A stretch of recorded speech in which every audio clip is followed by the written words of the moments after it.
इसके बाद उसको कंटिन्यू करें। अरफान सिद्दीकी, पीटीआई का ट्रैक रिकॉर्ड ख़राब है। और जमात ने जिटोटैट की और करनी भी चाहिए, लेकिन पीटीआई की लख्त में इत्तेफाक राय अफाम और जमहूरी रवायत की बात नहीं है। इरफान सिद्दीकी साहब, क्या जमहूरियत की बातें आप करते हैं? आपके मुंह से जमहूरियत डेमोक्रेसी की बातें अच्छी नहीं लगती, आपके मुंह से मुल्क के मुफाद की बातें अच्छी नहीं लगती। अगर आज आप मुल्क के मुफाद में खड़े होते ना, तो आप फॉर्म 47 के ऊपर जाली हुकूमत बना के इस मुल्क के ऊपर मुस्तरद नहीं होते, अवाम की मैंडेट के ऊपर डाका मार के हुकूमत के अंदर नहीं बैठे होते। इरफान सिद्दीकी साहब, आप बड़ी बड़ी जमहूरियत की बातें करते हैं, डेमोक्रेसी की बातें करते हैं। हमारी माए बहनों के गिरबान पकड़े गए, हमारे बुजुर्गों के गिरबान पकड़े गए, मासूम बच्चों के ऊपर ओपन फायरिंग की गई। तो ये ना होता। अगर आप जमहूरियत की बातें करते हैं ना, तो उसके ऊपर अमल दरामद भी किया करें, उसके ऊपर अमल दरामद भी किया करें। बड़ी आप जमहूरियत की बातें करते हैं, मुल्क तबाह की बात करते हैं, दहशतगर्द की रमा करते हैं। असल तो मुल्क तबाह करने के पीछे आप लोगों का हाथ है।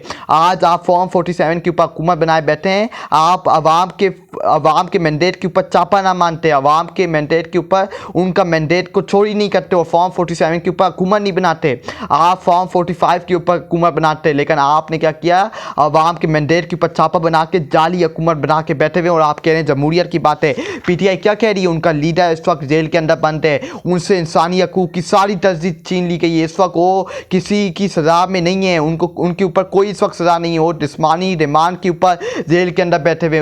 इस वक्त उनको किसी चीज़ में, किसी केस में सज़ा नहीं हुई हुई। सारी केसों की जो सज़ाएँ वो उसको ख़त्म कर दिए कि इस वक्त वो जिस्मानी रिमांड के ऊपर जेल के अंदर बंद थे, और आप उनसे इंसानी हकूक छीन रहे, उनको आपने एक कमरे के अंदर बंद कर दिए कि और पीटीआई चुप करके बैठी रहे, पीटीआई अपने लीडर को कुर्बान कर दे। लेकिन ये जो आपके ड्रीम है, ये आपकी जो बयानबाजी है, ये आप समझ रहे हैं कि आप पीटीआई के जो सपोर्टर्स है उसका मुराद डाउन करेंगे, तो ये आपकी बेवकूफ़ी है। आपकी बातों में कोई नहीं आएगा, और आप बुढ़े हैं, तो आप लोगों को सियासत से अब दूर रहना चाहिए। आप लोगों ने मुल्क को तबाह, पाकिस्तान को तबाह और बर्बाद करके छोड़ दिया।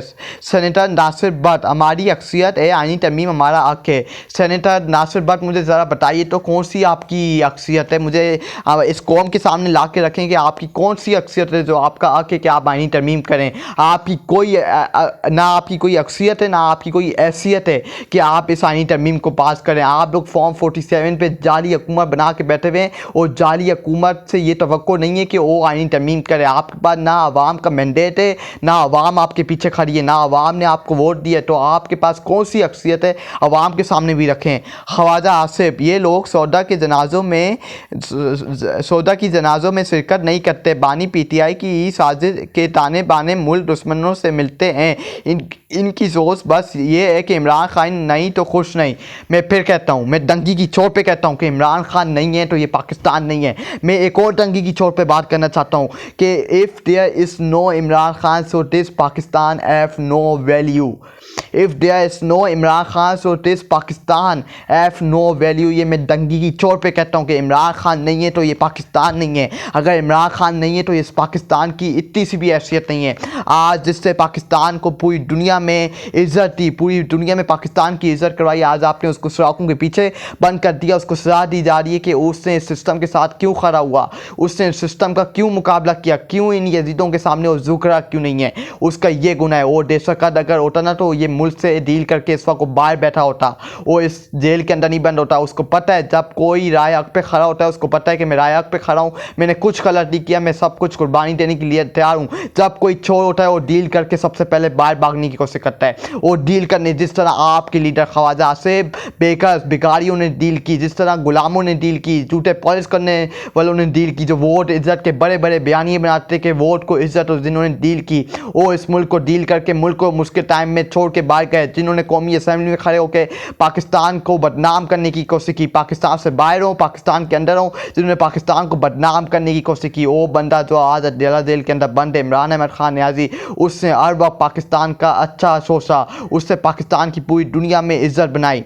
आप लोगों ने ज़रा मुझे बताते कौन सी आपने पाकिस्तान की पूरी दुनिया में जाके इज्जत बनाई है, कौन सा आपने पाकिस्तान का नाम रोशन करवाया, मुझे ऐसा नाम बताते। उसने हर फोरम में जाके पाकिस्तान का नाम रोशन करवाया। आपकी कोई औकात नहीं है। लोगों ने तो आप लोगों को जूती पर कोई वोट नहीं दिया। आप फॉर्म 47 के ऊपर वोट लेके बैठे हुए, हुकूमत बना के बैठे हुए, जाली हुकूमत, और आपके मुंह से ये अच्छी बात नहीं रखती। आप लोगों की पार्टी तेसर जमात है। आप लोग मुल्क के मुफाद के ऊपर कब्जा करके बैठे हुए हैं, इस मुल्क के ऊपर कब्जा करना चाहते हैं। उसके बाद आज़म नज़ीर तारा, पाकिस्तान तहरीक इंसाफ सियासी नहीं, मुल्क दुश्मन जमात है। कौन सी ऐसी चीज़ है जिसका हल नहीं, सिर्फ तनकीद से मामलात हल नहीं होंगे। आज़म नज़ीर तारा तो हम कह रहे हैं कि आप इमरान खान से मुलाकात करवाएं। इमरान खान की हमें सेहत ज़्यादा यजीज है। आप इमरान खान से, पीटीआई की लीडरशिप से, उनकी बहन से, उनके वकील से, उनके डॉक्टर से उनकी मुलाकात करवाते हैं। हम तो यही मुतालबा कर रहे हैं। हमें कोई डरने का शौक़ नहीं है, ना पीटीआई को डरने का शौक़ है, ना मुल्क के अंदर दहशतगर्दी बढ़ाने का शौक़ है। हम तो यही मुतालबा कर रहे हैं कि आप इमरान खान से, लेकिन आप लोग अटकंडे इस्तेमाल कर रहे हैं। आप लोग धमकियाँ दे रहे हैं कि हम पूरी रियासत का इस्तेमाल करके, पीटीआई का 15 अक्टूबर को डी चौक इस्लामाबाद अगर ये आए तो हम पूरी रियासत का इस्तेमाल करके इनको रोकेंगे। आप लोग तो अटकंडों पर उतर आए हैं। आप तो अवाम के सामने अब खड़ा होने का, मुकाबला करने का, अगर आपने इस अवाम का मुकाबला किया ना तो ये अवाम आपको पीछे कर दे कि आपको आपकी औकात याद दिलवाएगी। Irfan Siddiqui, government is no rush on constitution amendment. Irfan Siddiqui ने कहा कि हुकूमत को कोई जल्दी नहीं है आईनी तरमीम करने में। और तो सबको सामने दिख रहा है कि हुकूमत कभी यहाँ से वहाँ भाग रही है, पीटीआई कैबिनेट पकड़ने की कोशिश कर रही है, कभी मौलाना फजल रहमान की घर जा रही है, उनकी मिनटें तले कर रही है कि हमें आईनी तरमीम में हमारा वोट दें। ये हमें दिया गया है, हमें आखिरी ऑप्शन दिया गया है। अगर ये आईनी तरमीम 25 अक्टूबर से पहले हमें पास करवानी है, हमारे पास और कोई ऑप्शन नहीं है। आप लोग मिनटे पे मिनटे कर रहे हैं, मौलाना फजल रहमान के पाँव पकड़ रहे हैं कि हमें हमारी आईनी तरमीम में हमारी मदद कीजिए, और आप कह रहे हैं कि हमें कोई जल्दी नहीं है।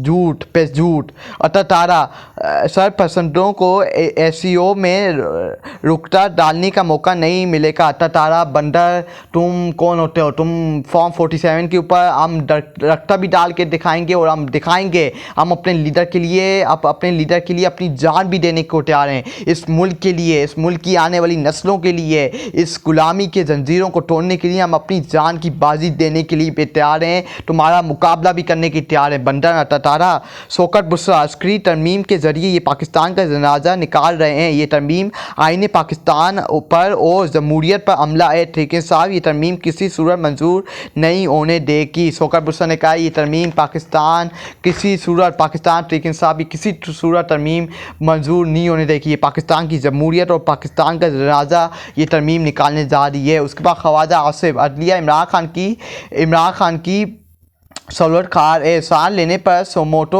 15 अक्टूबर को एहतजाज का नोटिस लिया जाए। ख्वाजा आसिफ, अगर आज इमरान खान की अदालत अगर सलवत कार उठी तो इमरान खान को फ्रॉड केसेस में अंदर नहीं करती। ख्वाजा आसिफ, अगर इमरान खान की अदालतें सलवत कार उठी ना तो जो आज पीटीआई के सपोर्टर्स, पीटीआई की जो लीडरशिप है, पीटीआई के जो माए बहनों के ऊपर हाथ डाले गए हैं, हमारी माए बहनों के ऊपर हाथ उठाए गए हैं, तो ये अदालतें चुप करके बैठी नहीं रहती। ये अदालतें इस वक्त चुप करके अपने मुँह के ऊपर ताले लगा के नहीं बैठी होती। अगर आज ये पीटीआई और इमरान खान की सलवटकार होती, आज जो इमरान खान के ऊपर फ्रॉड केसेस बनाए गए हैं, आज जो इलेक्शन चोरी हुआ है, तो ये अदालतें चुप करके मुंह पे ताले लगा के नहीं बैठी होती। ये सलवटकारी आप लोगों की कर रही है। आप लोगों को पैसे देते हैं, डराते हैं। आप लोग जजों के कमरों के अंदर कैमरे लगाते हैं, उनके बाथरूम के अंदर कैमरे लगाते हैं, उनको डराते हैं, धमकाते हैं, उनको थ्रेट देते हैं कि अगर आपने ये फैसला नहीं किया तो आपके साथ ये कर देगा, हम वो कर देंगे, ये कर देंगे। आप धमकियाँ देते हैं। ये आप लोगों की औकात है। आप लोगों को खौफ है कि अगर काजी फ़ाइज़ जो आपका अंपायर है वो चला गया तो फिर ये सारा इलेक्शन खोल के पूरी दुनिया के सामने आ जाएगा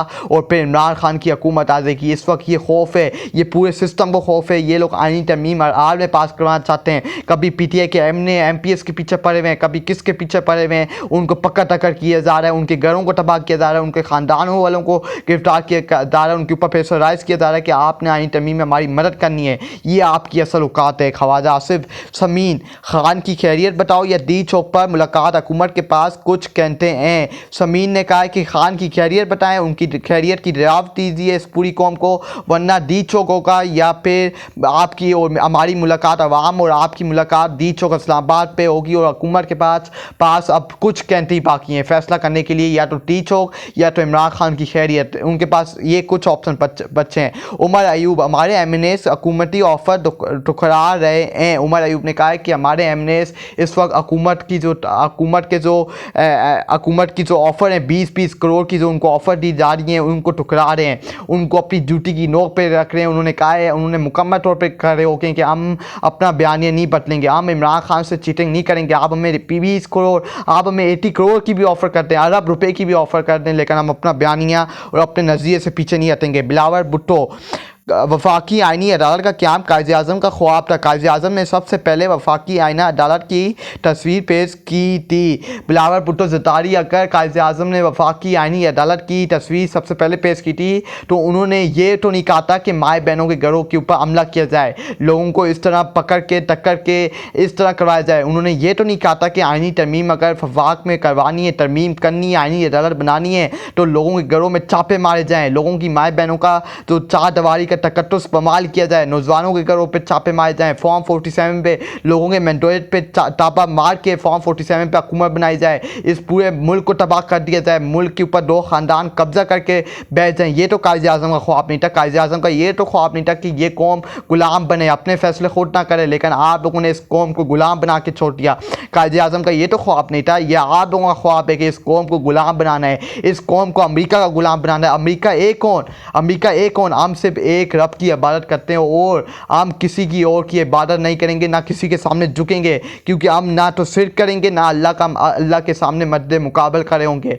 आप लोग अल्लाह का मुकाबला करते हैं, अल्लाह के सामने खड़े होते हैं, मुकाबला करते हैं, शिर्क करते हैं और आप अमेरिका की गुलामी करते हैं, उनके जूते पॉलिश करते हैं। कायद आज़म का ये तो ख्वाब नहीं था। कायद आज़म ने बड़े फ़ख्र के साथ पाकिस्तान को आज़ाद करवाया था अंग्रेज़ों से कि आप पाकिस्तान अपने फ़ैसले खुद करें, लेकिन इन जनरलों ने, इन दो ख़ानदानों ने इस मुल्क के ऊपर कब्ज़ा करके इस मुल्क को, पाकिस्तान को तबाह और बर्बाद किया और कुछ भी नहीं।